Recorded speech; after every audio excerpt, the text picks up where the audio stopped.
Alright, hello everyone. This is James Stevenson, WestChem's Senior Chemist and Lab Manager here. Today I'm talking about our heated paint stripper, TechStrip HWS 6085. Okay, I've got two different baths here. I've got one that's nearly spent, and I've got a fresh one right here on the hot plate. I don't know if you can tell a difference, but I sure can. So yeah, here's the spent bath. You can see that there's a layer of paint powder at the bottom here, whereas our fresh one, just kind of a nice golden hue, which it takes on when it heats up.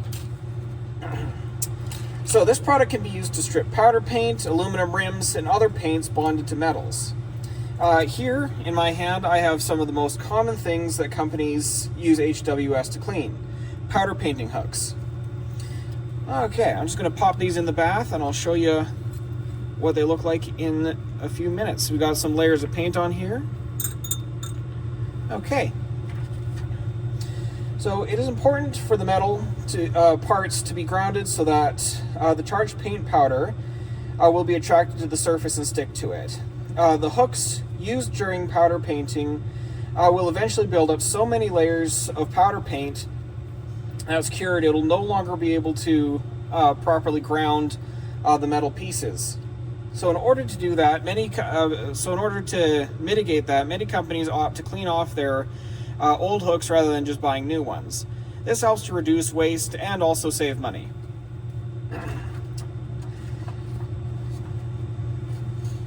These types of strippers are also used for aluminum tire rims to remove old paint for refurbishment or to update the color. As the paint, epoxies, and other protectants are stripped off the parts, it doesn't disappear, the paint that is.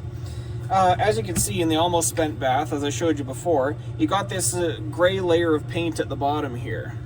And we can even stir it up to show you even better.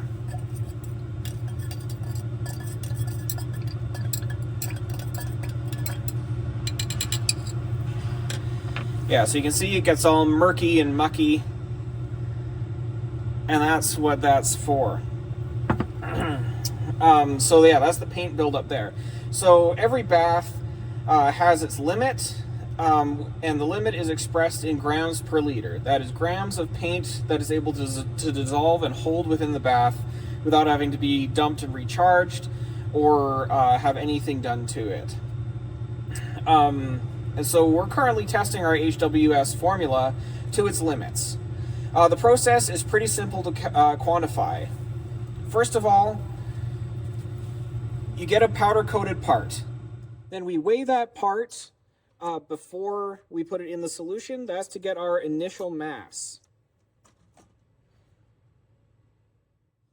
Next, we place our sample plate into the bath.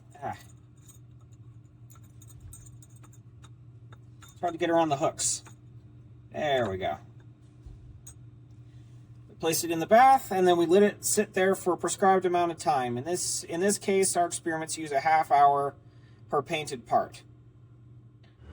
Alright, take a look at these hooks I just pulled out from the bath. And you can see, here's the paint side, here's the stripped side. Stripped completely clean, ready for reuse.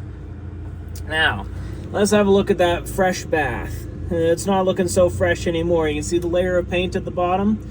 And now we're just going to fish out our panel here. A little wiggle, and there we go. Look at that. All right, next thing we do is we rinse it and we dry it. I won't show that part, but I will show you the weighing. All right, here it is, fully dried off. Now it's important to make sure that your part is fully dry, because otherwise the water weight will cause a fluctuation in your numbers, and you don't want that when you're doing this type of experiment. So it comes out to 58.1882, so that is our final mass. So now you can see our fresh bath isn't looking so fresh anymore. So if you were to subtract the final mass from the initial mass, that is the mass of paint left inside of our bath here. So if we were to repeat that process until the bath was spent, so no more stripping, so if this went into the bath and came out with just as much paint on it, then the bath is spent, and that's basically where we would convert the grams of paint that were dissolved into the solution. We convert that into grams per liter, and we'd give you your final number. Now, there are several parameters that can affect bath life. Those include heat, air exposure, epoxy type, paint type, things like that. So there's several different factors, but here at WestChem, we try to give you the most accurate data-based numbers as possible, because when you guys ask us how long our baths will last for, we don't want to just give you guesstimates, we want to give you data. All right, thanks so much for tuning in. Hope this video was helpful. You have a good day.